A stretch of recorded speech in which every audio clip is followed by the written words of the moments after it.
What happens when a man with a sick and twisted desire to consume the flesh of women commits an incredibly heinous crime while in France?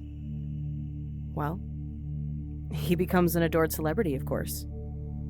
Issei Sagawa was born April 26, 1949, in Kobe, Japan. Issei was born to wealthy parents, but he was small and weak. Reportedly, he was small enough that he could fit in the palm of his father's hand. He grew up quite privileged, but despite this, he was a very small child who grew into a rather small man, standing at less than 5 feet tall. He was incredibly skinny, and some people even commented that his voice was more feminine than the average man. There was no evidence of any form of abuse or neglect in Issei's childhood, something that would have perhaps presented a little bit of an explanation for the man's future gruesome crimes if it had been present. Issei actually looked back on his childhood fondly, confirming that his parents were very loving and protective of him. Issei was apparently a really good student, super intelligent, and didn't have problems with grades. While he was in school, he started to obsess over this idea of finding the perfect woman. What was the perfect woman, you might ask? Well, in Issei's mind, it was tall Western women. He really liked tall Western and European women. He began fantasizing about being with these women, but at some point, it became fantasizing about eating these women. Maybe if we'd had dinner once more, I wouldn't have eaten her. While studying for his master's degree in English literature at Waco University in Tokyo, he noticed a German woman on campus who he eventually began to stalk. He found out where she lived, and he noted that she didn't always close her window at night. One evening, the emboldened Issei climbed into the woman's window while she was asleep, planning to knock her out and steal a piece of her flesh to devour. Yes, he was not just looking for some sexual gratification with an unsuspecting woman. No, he wanted to eat her. But luckily for the woman, she heard him rustling about, and when she noticed the small man in her house, she began to scream. This scared Issei off, but it didn't take police long to catch up to him. They had no idea what his true intentions were for that night. So, Issei walked away with an attempted essay charge. Now, allegedly, Issei's father ended up paying off the woman involved in the attack, which allowed all of the charges to be dropped. So he was charged with nothing. He walked away scot-free from that situation. Now, any normal, or however normal you can assume him to be, person in this situation would probably have learned their lesson, been like, okay, let's not do this anymore, right? Not Issei. No, he just learned from this that he needed to be more careful, more calculated, and really plan out his next attack before making a move.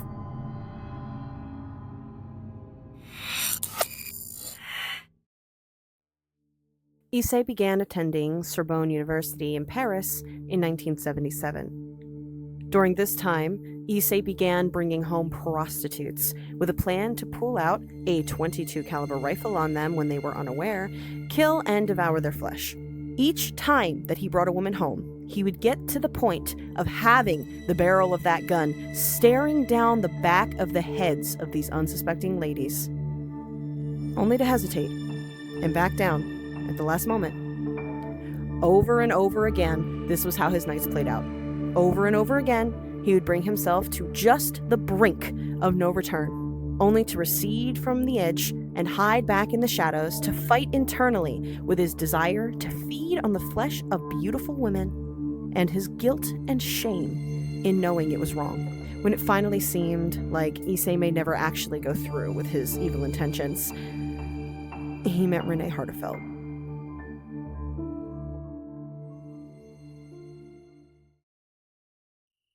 Renee was a young Dutch woman who was incredibly bright. She spoke 3 languages and was studying to earn a PhD in French literature. Issei became enthralled by her almost immediately. In an interview with Vice, he claimed that he wanted to absorb her energy. He even sketched her so that he could look at her without being caught staring. He befriended her and maintained contact under the guise of wanting her to teach him German. In that same interview, he had told her that their professor wanted some German poetry recorded, and he needed assistance. She came over to his apartment, thinking that she was there to assist in translating some poetry for an assignment. However, that was not the case, and this time, Issei would finally cross the brink to pure evil. He used the rifle that he had tried to kill so many women with before. Except this time, he actually pulled the trigger, successfully shooting a hole into poor Renee's neck and killing her instantly. Issei allegedly passed out after this, but once he came to, he confirmed that Miss Hartefelt was deceased. He started his series of unthinkable crimes, first by essaying her. Then, he began his feast, first trying to take a bite of her hindquarters. He found, however, that it was too tough for him to bite into. He eventually left the scene to go to the local supermarket to purchase a meat knife. He cut up Renee's body and did his best to hide it between two travel suitcases. He called a cab to pick up himself and the cases from his home, intending to dispose of the bodies in the lake in Bois du Boulogne. A fatal error was made when Issei realized that upon arriving to the lake, it was still daylight out. It was the middle of June after all, so it didn't get dark until well near 9 p.m. This, of course, made the small man walking around the park with two heavy suitcases more than a little suspicious to onlookers. He pushed the bags into the lake, but a man had pulled one of the bags out and opened it, discovering the dismembered corpse. The man screamed out that Issei was a murderer. He had been caught, as witnesses began to try to alert police of the poor, dead girl and the man who had so heartlessly thrown her remains away like trash. It took them 4 days to arrest him. 4 days. He was interrogated and deemed mentally insane. According to Issei, before the doctors could start treating his mental illness, he was deported back to Japan after a short stay in a mental hospital in France. Once back in Japan, however, the mentally insane diagnosis was changed to a personality disorder, and Issei was forced to leave the mental hospital that he was staying at the time. He found himself as a spectacle to the Japanese public. A media company even offered him funds to write an article about his crime. This led him to start writing actual books.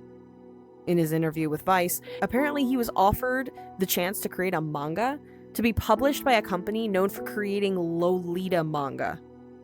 For those who are blissfully ignorant to this unsavory media, it is the act of drawing or writing women to look and act like much younger girls, like young girls. Most of the time being put into eschual scenarios with older or older looking men, but that's a conversation for another video.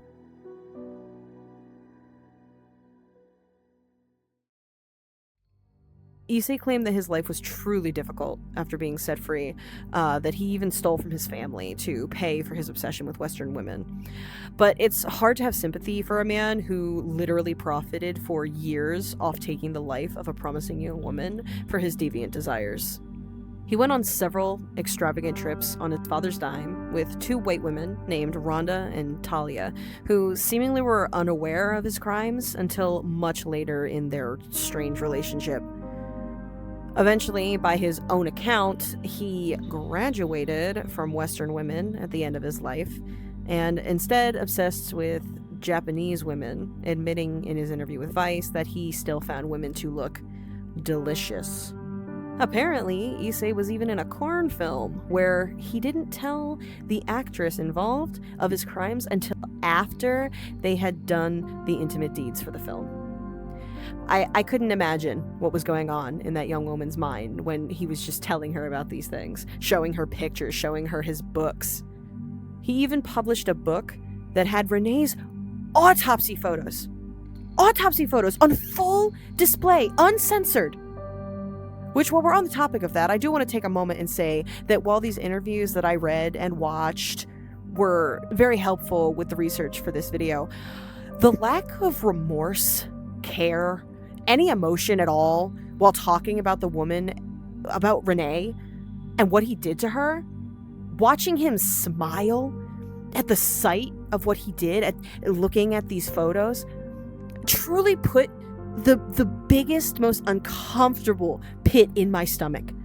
This man had no remorse, even when speaking of wishing that he had died. It was only because he felt lonely and unwelcomed in life, that he felt like people didn't accept him. To wish death upon yourself for having nothing to look forward to in life after you stole the life of someone else who had an entire future ahead of them is some of the truest evil I have ever seen.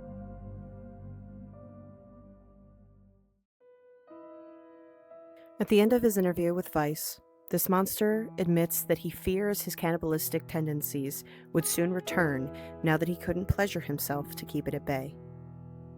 Issei Sagawa did not get a chance to let his urges manifest again, as he died on November 24th, 2022, from complications while dealing with pneumonia.